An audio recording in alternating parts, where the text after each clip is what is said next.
Hello, അസ്സാം വലൈക്കും, നമസ്കാരം. ഞാൻ Sudheer Prince Karunagappally, Saudi Arabia Abha മഹലിൽ നിന്നാണ്. നാട്ടിൽ നിന്നും സൗദിയിലേക്ക് വിസിറ്റ് വിസയിൽ വന്നിരിക്കുന്ന പ്രവാസി സുഹൃത്തുക്കൾക്ക് വിസിറ്റ് വിസ പുതുക്കുന്നുണ്ടോ എന്ന് പലരും ഇപ്പോഴും മെസ്സേജ് അയച്ച് ചോദിക്കുന്നുണ്ട്.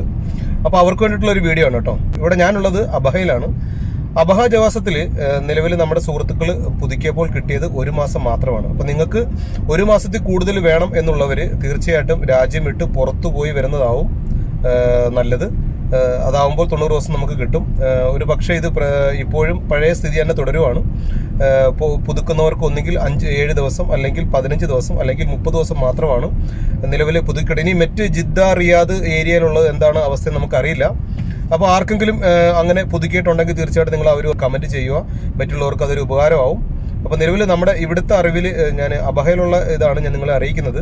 ഇവിടുത്തെ അവസ്ഥയിൽ ഇപ്പോഴും രാജ്യം വിട്ട് പുറത്തു പോയി വന്നാൽ മാത്രമാണ് 90 ദിവസം കിട്ടുന്നത്. അല്ലാതെ പുതുക്കിയാൽ 1 മാസത്തിൽ താഴെ മാത്രമേ കിട്ടൂ. ഇത് നിങ്ങളെ അറിയിക്കാനായിട്ട് ഒരുപാട് പേര് കമന്റ് ചെയ്യുന്നുണ്ട്. ഹജ്ജ് കഴിഞ്ഞാൽ ഇത് ഓപ്പൺ ആവും എന്ന് ഒരുപാട് പേര് പ്രതീക്ഷിച്ചിരുന്നു. എന്നാൽ ഇതുവരെ തൗസൂൽ വഴി അപ്ലൈ ചെയ്യുന്നവർ കിട്ടുന്നത് 1 മാസം മാത്രമാണ്. 3 മാസം വേണ്ടവർ രാജ്യം വിട്ട് പുറത്തുപോയി വരും. ഓക്കെ.